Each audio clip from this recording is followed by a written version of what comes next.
Ya, bersama gue Cahyadi di Info Viral Today. Gue mau nyeritain aplikasi yang gue pakai saat ini, yaitu aplikasi Anchor ya.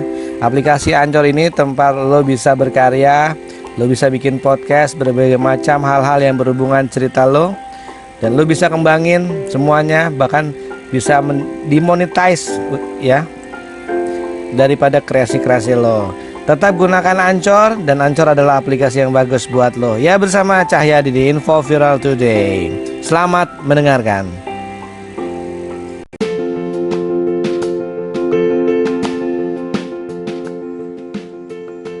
Ya, Assalamualaikum warahmatullahi wabarakatuh. Bersama podcast Info Viral Today, dan kali ini di tanggal 20 Februari 2022.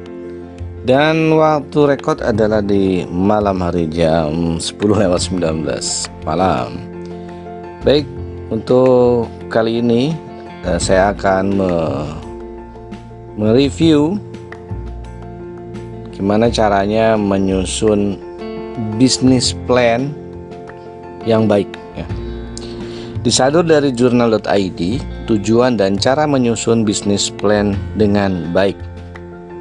Saat ini banyak sekali orang-orang yang memutuskan untuk membuka bisnisnya sendiri.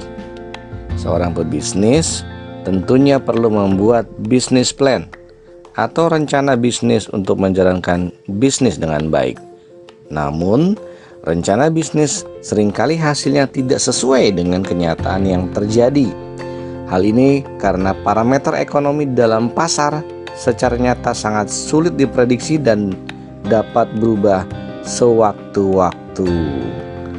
Untuk itu, motivasi dan niat dari pebisnis itu sendiri yang akan menyebabkan suatu bisnis dapat bertahan atau tetap berjalan walaupun hasil dengan perencanaannya menyimpang. Lalu, apa sebenarnya tujuan dibuatnya bisnis plan dan bagaimana cara yang harus dilakukan untuk menyusunnya? Nah, sekarang teman-teman, Bapak Ibu sekalian, kita akan mereview mengenai yang pertama, tujuan bisnis plan. Menyusun bisnis plan sangat penting dilakukan karena memiliki beberapa tujuan utama yang dapat menguntungkan perusahaan ke depannya. Berikut ini ada beberapa tujuan dari adanya bisnis plan. Yang pertama, membantu kita agar tetap kreatif dan fokus pada tujuan yang telah ditetapkan saat awal ingin membuka sebuah bisnis. Berikutnya, alat untuk mencari dana sehingga Anda dapat mengatur keuangan dan berhasil dalam bisnis. Berikutnya adalah sarana komunikasi bisnis untuk menarik orang lain, pemasok, konsumen, dan penyandang dana. Hal ini akan membuat mereka mengerti tujuan dan cara operasional bisnis Anda. Berikutnya, mempermudah untuk menjalankan usaha dengan mengetahui langkah-langkah praktis dalam menghadapi persaingan, membuat promosi, dan sebagainya, sehingga usaha akan lebih efektif dan menghasilkan keuntungan. Berikutnya, membuat pengawasan lebih mudah dalam operasional yang akan dilakukan, dan sebagai bahan penyusunan strategi dan juga evaluasi bisnis. Nah, sekarang bagaimana cara kita untuk menyusun bisnis plan? Suatu perusahaan atau pelaku bisnis harus bisa memahami dan menyusun bisnis plan bagi perkembangan bisnis mereka. Berikut adalah beberapa cara atau langkah dalam menyusun bisnis plan dengan baik. Yang pertama, kenali bisnis. Jadi kalau kita misalnya mau mulai bisnis, ya kita harus tahu dulu dong bisnisnya seperti apa, pelajari secara menyeluruh dan mendalam mengenai bentuk, potensi, dan juga segala tantangan yang ada di dalam bisnis yang kita pilih. Nah, teknik yang bisa kita gunakan adalah dengan analisis SWOT ya, SWOT, Strength, Weakness, Opportunity, dan Threat-nya, sehingga ini adalah menjadi langkah awal yang sangat penting untuk membangun bisnis yang sesuai dengan keinginan dan dapat memberikan keuntungan maksimal. Dengan mengenali bisnis yang dimiliki, kita dapat mengetahui langkah seperti apa ke depan dan memahami setiap risiko yang mungkin bisa terjadi. Berikutnya, tentukan arah. Pandangan yang terarah mengenai tujuan dan sasaran perusahaan memang harus dimiliki seluruh pebisnis. Dengan adanya arah yang jelas, maka Anda tidak akan kesulitan nantinya dalam merancang alur dari rencana bisnis tersebut. Buatlah tujuan dan sasaran bisnis yang jelas dan terarah agar dapat mencapainya dengan lebih mudah. Berikutnya, tentukan target bisnis. Dengan menentukan target bisnis plan yang tepat, kita dapat menyesuaikan konten bisnis plan dengan baik dan benar. Misal ada target bisnis plan adalah klien, maka kita harus menyusun rencana bisnis tersebut dengan lebih serius, mendalam, dan profesional. Dengan adanya target, kita akan semakin terpacu untuk mencapai apa yang ditetapkan sedari awal. Berikutnya, tulis rencana bisnis. Jika kita sudah memahami ketiga langkah di atas, maka kita bisa langsung menuliskan rencana bisnis.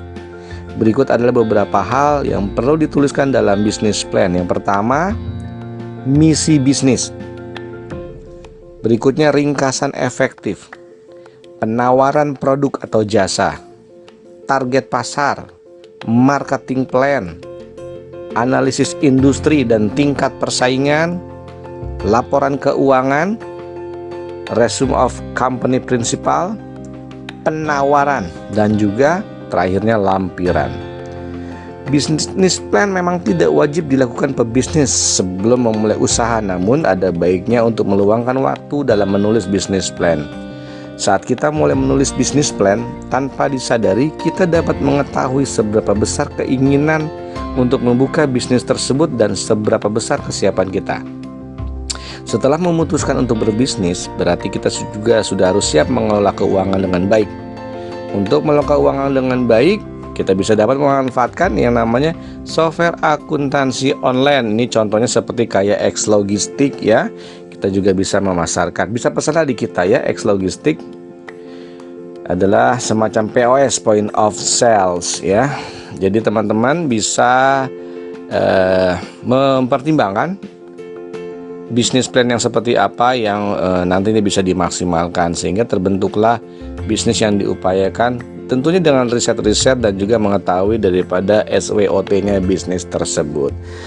Sepertinya bisa diulang-ulang ya penjelasannya sehingga teman-teman yang ingin memulai bisnis di masa pandemi Covid ini dan bahkan mungkin ada arahan bisnis yang tepat untuk dimulai, pikir matang-matang, lakukan segera dan menjadi pelopor atau menjadi sesuatu yang berbeda di bisnis itu.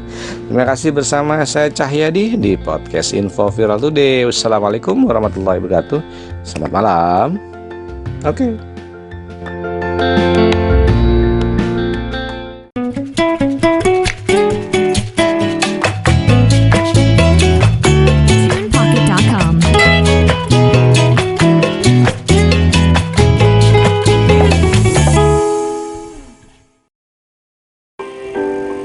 Ya, bersama gue Cahyadi di Info Viral Today. Gue mau nyeritain aplikasi yang gue pakai saat ini, yaitu aplikasi Anchor ya.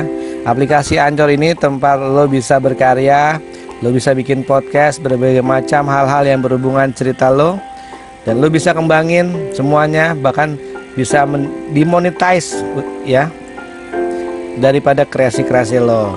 Tetap gunakan Anchor, dan Anchor adalah aplikasi yang bagus buat lo. Ya, bersama Cahyadi di Info Viral Today. Selamat mendengarkan.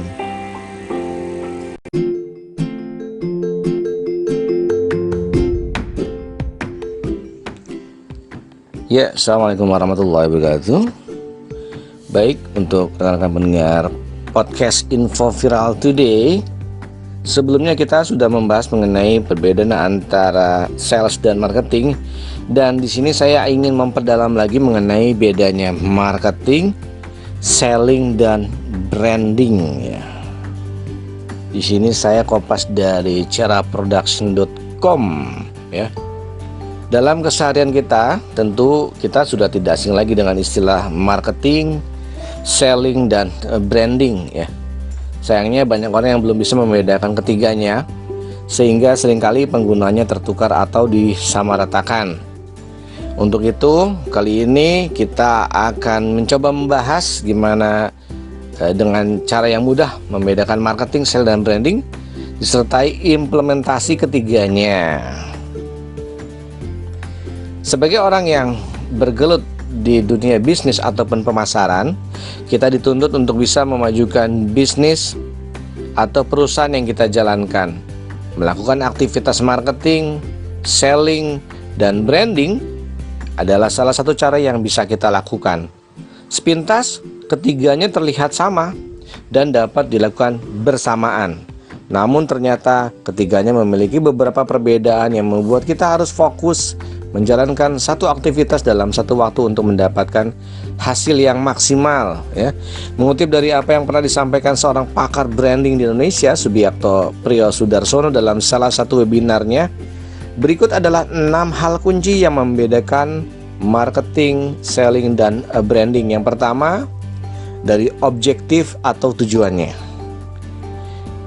Jikalau marketing adalah aktivitas marketing memiliki tujuan akhir, yaitu meningkatkan market share atau pangsa pasar perusahaan. Jadi jika hari ini perusahaan hanya memiliki 10% pangsa pasar, maka kita perlu melakukan aktivitas marketing agar pangsa pasar perusahaan itu meningkat, ya. Lalu bagaimana dengan selling? Kalau selling adalah tujuan dari aktivitas selling adalah omset atau berapa unit yang terjual, sehingga konten dan hal-hal yang dilakukan pada aktivitas itu harus membuat orang mau membeli. Bagaimana dengan branding? Nah, branding adalah aktivitas dalam branding yang bertujuan untuk memberikan jati diri konsumen terhadap brand kita. Lalu berikutnya yang kedua adalah manfaat. Marketing, manfaat yang ditawarkan dalam aktivitas marketing adalah manfaat yang berbentuk fisik, yaitu produk perusahaan itu sendiri. Bagaimana dengan selling? Dalam aktivitas selling sudah jelas bahwa seringkali yang kita tawarkan juga berupa hal fisik, seperti kualitas produk, fungsi produk, dan sebagainya. Sementara dalam branding, yang ditawarkan adalah aspek non-fisik seperti ikatan emosional, persepsi, dan sebagainya. Yang ketiga, yang diperoleh konsumen. Dalam aktivitas marketing dan selling, kita berbicara tentang konsumen dapetin apa. Tentu saja, apa di sini merujuk pada barang atau produk yang dijual. Sementara dalam aktivitas branding, kita berbicara tentang konsumen menjadi apa. Contoh sederhananya dalam jam tangan merek Rolex misalnya.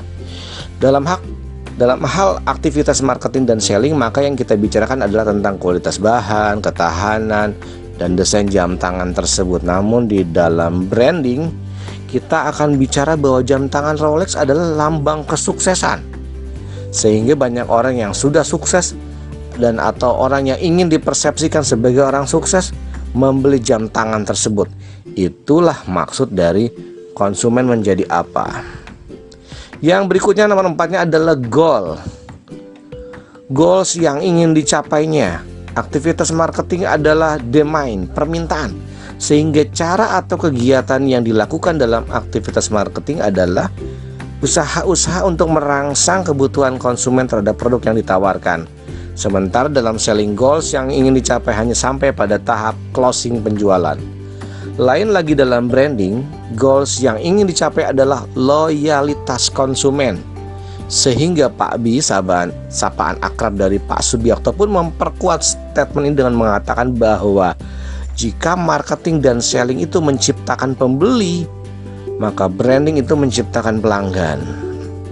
Yang berikutnya, nomor 5, dari segi waktu, aktivitas marketing memerlukan jangka waktu pengerjaan yang panjang, mulai dari merangsang kebutuhan, mengedukasi pasar, sebelum akhirnya bisa mencapai tujuan peningkatan market share, ya. Sementara aktivitas selling biasanya hanya dilakukan dengan jangka waktu yang cukup pendek, mulai dari hitungan jam hingga biasanya maksimal 1 bulan. Contohnya program diskon atau bonus. Branding lain lagi, jangka waktu untuk membangun sebuah brand membutuhkan waktu yang tidak sebentar. Branding dibangun melalui pengalaman-pengalaman yang dialami secara berulang sehingga membekas dalam ingatan dan benak konsumen. Nomor 6, aset. Aktivitas marketing menghasilkan sebuah tangible asset atau aset yang dapat terlihat secara fisik, seperti database pembeli potensial, market share, dan sebagainya. Begitupun dalam aktivitas selling, aset yang digunakan atau didapatkan dapat terlihat secara fisik, ya, tangible asset. Lain halnya dengan branding, yang kita bangun dan tawarkan ia adalah aset yang tidak terlihat, intangible asset. Kita tidak dapat menyentuh atau melihat brand secara fisik, namun ada nilainya. Nah, demikian adalah 6 perbedaan antara marketing, selling, dan branding. Perlu ditegaskan kembali bahwa perbedaan di atas bukan untuk mencari yang mana yang lebih baik dari ketiganya, karena baik itu marketing, selling, dan branding sama-sama dibutuhkan dan harus dilakukan oleh suatu perusahaan, tergantung tujuan yang ingin dicapai dan kondisi bisnis yang sedang dijalankan. Sekarang mari kita lihat bagaimana implementasinya pada penggunaan media. Yang seperti sebelumnya, bahwa tujuan yang berbeda maka penggunaan media yang juga berbeda. Berupa dalam pasar aktivitas marketing, souvenir perusahaan bisa menjadi tools untuk melakukan penetrasi ke pasar yang baru. Biasanya hal ini dilakukan bersama dengan sebuah event, misalkan seminar, pameran, atau sebagainya. Misalkan saja souvenir perusahaan tersebut dijadikan gift atau hadiah untuk menarik interaksi dengan calon konsumen dalam suatu stand pameran. Dalam aktivitas selling, souvenir perusahaan juga sangat bisa menjadi salah satu amunisi untuk meledakkan angka penjualan. Caranya adalah dengan menjadikan souvenir perusahaan sebagai nilai tambah atau bonus dari penjualan. Hal ini sudah banyak dilakukan oleh banyak perusahaan, mulai dari beli produk bonus gelas, jam dinding, payung, dan sebagainya. Untuk branding juga sudah jelas bahwa dengan mengkustomisasi sebuah benda menjadi identik dengan perusahaan kita, seperti adanya logo dan pemilihan warna yang senada dengan warna perusahaan, akan menjadi proses penanaman brand kita itu di benak konsumen. Mulai dari souvenir perusahaan yang digunakan dalam kantor oleh karyawan, diberikan kepada partner bisnis, hingga diperuntukkan bagi pelanggan setia kita. Terlebih, jika delivery souvenir perusahaan ini juga dilakukan dengan cara yang berkesan dan memiliki pesan seperti ungkapan terima kasih, ucapan selamat, dan atau sebuah statement tertentu, maka souvenir perusahaan tersebut bisa dikatakan berhasil menjadi media untuk membuat konsumen merasa menjadi apa ketika menggunakan produk perusahaan kita, seperti tujuan branding yang dijelaskan di atas. Begitulah perbedaan marketing, selling, dan branding, hingga contoh bagaimana menggunakan media untuk mencapai ketiganya. Marketing, selling, dan branding, ketiganya bisa digunakan menjadi sebuah media, contohnya dengan tadi yang kita informasikan, yaitu souvenir perusahaan, ya. Oke, semoga bermanfaat untuk informasi mengenai perbedaan marketing, selling, dan branding. Selamat malam, assalamualaikum warahmatullahi wabarakatuh.